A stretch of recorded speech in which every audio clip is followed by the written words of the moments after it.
A conference designed to raise awareness of domestic violence in Harlow gets underway in just over an hour's time. Organised by the charity Safer Places, the event will see the launch of a new specialist service aimed at young victims of abuse inflicted by their partners.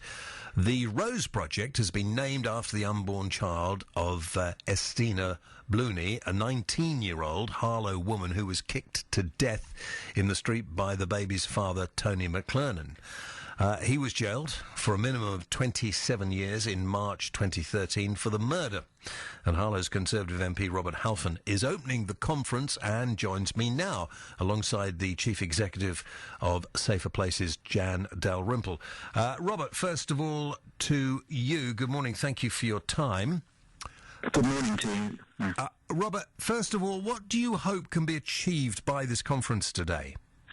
Well, first of all, I want to thank Safer Places for all the work that they do in Harlow and across Essex, which is quite remarkable. But we have a serious problem of domestic violence, not just in the country, but particularly in Essex. It amounts to 10% of all crime. It's been up by 2% in recent times. We've got 80 incidents a day, and we need to get together to do things to try and help. And the Safer Places initiative, which they're launching today to help young people victims of domestic violence, is incredibly important. You mentioned Sorry, go on. No, you mentioned the tragic case of Estina Blooney. I had a debate in Parliament just on her tragic case, and what had happened there was that there was lack of training with the public services. A lot of people didn't identify what was happening to poor Estina. There was a failure from the CPS as well, and we need to grapple with these things, and I'm glad that Essex Police have made this an important priority.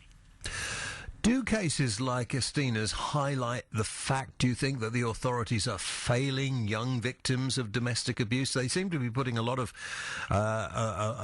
resources into adult domestic abuse.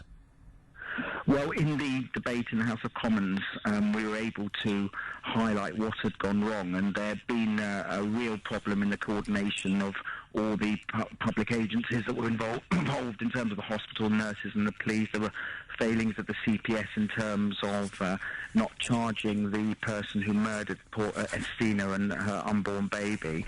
And there's issues to do with training and victim support, and Safer Places is at the forefront of this, and we tried to highlight this in Parliament. The Home Secretary has initiated a statutory review into what happened in Harlow, and hopefully some good will come of today and the work that is being done by the police and the police commissioner on this.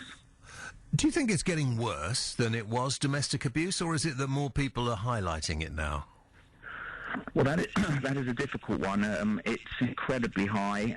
Between 2003 and 2011, it went up by 88% in Essex, and over the last couple of years, it's gone up by 25%. It may be that more people are reporting it, and it may be that is a good thing. But whatever the reasons, it is clearly a problem. And nationally, 31% of women are victims of domestic violence and 18% of men. So I think that we're right in Essex to make it a priority, given that it is an incredible problem.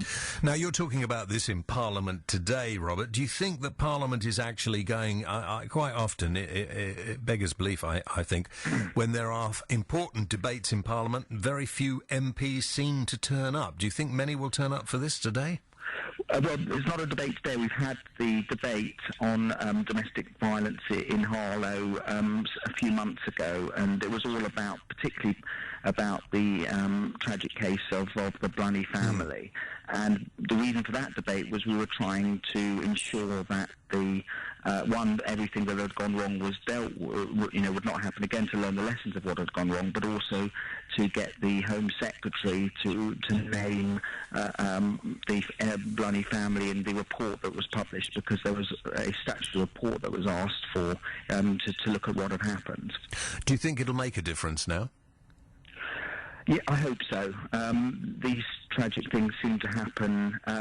We've had 2 tragic murders in Harlow in 2012. I think that what's going on today with Safer Places and elsewhere, I think will make a real difference. Robert, thank you very much indeed for your time. I'm sure we'll talk about this again. I hope that it will make as much of a difference as you're hoping as well. Jan Dalrymple is the Chief Executive of Safer Places and joins me now. Jan, thank you for your time. Good morning. Tell us what the Rose Project is all about. Oh, right. Well, the Rose Project is aimed at trying to work with younger people who are victims of domestic abuse. Following the tragic murder of Estina, we found that a number of younger people did come forward to us, and we've been learning over the last 2 years through our hospital project and our maternity work as well. Why do you think this particular group is so hard to reach? I think it's very hard to recognise when you're young, because I think early relationships, I think we mistake jealousy and controlling behaviour for love, and I think we want to believe that everything will turn out well, and I think there's a culture today that girls more often expect there to be violence in a relationship than perhaps when I was growing up. So it's You think it is worse today, do you? Yeah, I do. I think it's Why do you think that is? Than it was in my generation. Why do I think that is? It's really hard to understand why that is. I think there's a culture around it. Even if you listen to some of the music and look at some of the media, you can see that. You see the proliferation of porn in the internet and otherwise, and lots of things to do with the objectification of women. But it's a real problem to grapple with, and I think one of the things that we're hoping with the Rose Project is that we're just going to learn a lot more, because we certainly know that there's a hidden group of victims among the young, and they don't come forward. We found, for example, that in our maternity service, about 30% of the victims we're identifying are very young girls who are subject to awful abuse. All right, well, thank you very much indeed, Jan Dalrymple, Chief Executive of Safer Places. Thank you, and to Robert Halfon as well. That brings us round to 7:47, and I think slightly late. Oh dear, going to be in trouble again. BBC Essex Breakfast Show with James Whale. This is BBC Essex.